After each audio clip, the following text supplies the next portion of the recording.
Hello guys, welcome back to my YouTube channel. If you are new here, you're welcome, and if you're a returning subscriber, you're welcome as well. In today's video, we are going to learn how to sew this MILKMADE top. If there's something you love to learn, kindly watch this video to the end. So in my last tutorial, I showed us how to draft the MILKMADE top, and in today's video, we are going to learn how to sew this together. So if this is something you are interested in learning, kindly watch this video to the end. So I've gone ahead to gather the top of the sleeve, and I've also stitched the side together. So the lower part, I've also taken in the elastic casing. All right, so I'm going to be passing an elastic casing to it. So at the top of the sleeve, I have sewn a strap on it, and the strap is 2 inches wide.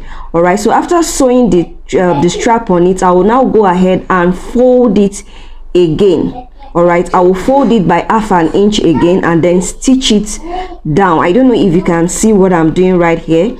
After stitching it down, it's going to look like this other sleeve. So I've gone ahead to don the second sleeve, so you should have something like this after sewing it together. Can you see what I have here? So that is what I'm going to do. Now this is the back. So you can see I closed the back dart, and I've gone ahead to sew the casing on it, even though I'm not going to be adding any boning to it, but I sewed the casing where I have the dart measurement. Okay, just create it anyhow you want, just create any shape how you want the casing to look like at the back. All right, so the back neck, I'm going to be cutting a facing for it, which I'll be doing later. So I've gone ahead to stitch the bustier at the front, and I've also gathered the slash and spread I made. I gathered it at the top and also at the lower part.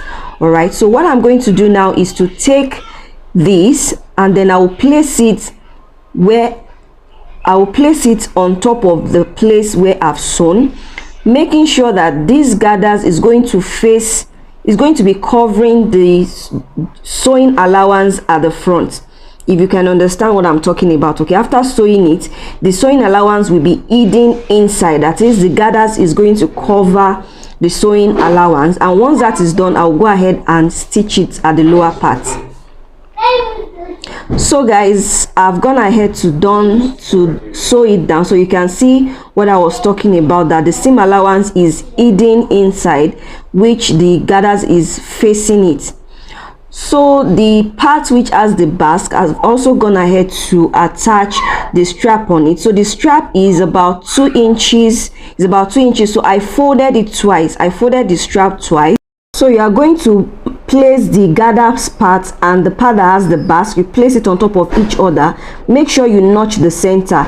Now I also use the same fabric as the lining, so the lining, I'm going to also place the lining on top, so which means the part that has the gathers is going to be in between the main fabric and the one I'm using as the lining. Okay, so right here I've gone ahead to join them together, so you can see that the lining is now covering the sewing allowance that I have at the under bust.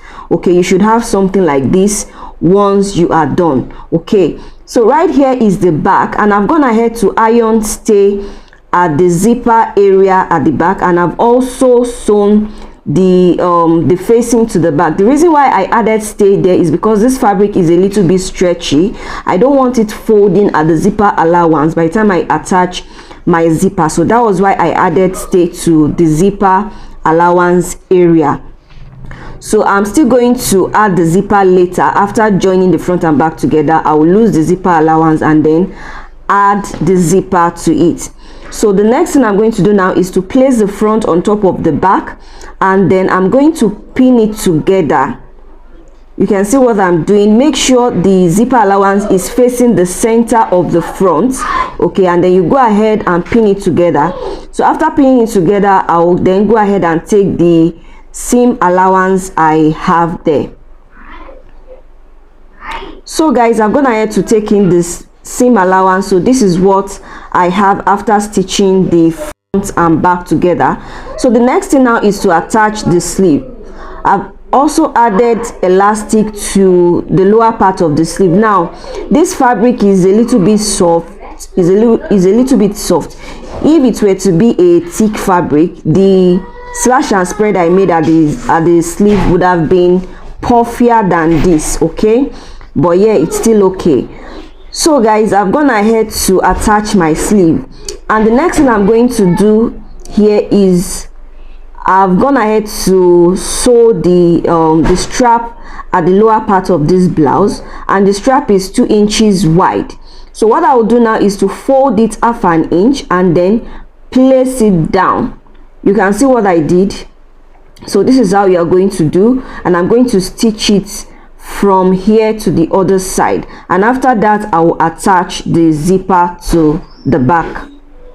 So guys, I'm done sewing the strap to the bottom of this top, and I've also attached the zipper there, so you can see what I have. So thank you guys for watching this video to the end, and I hope you enjoyed this video. Please give this video a thumbs up and make sure you share this video. Please subscribe to my channel, subscribe, and I'll see you guys in my next tutorial. Bye.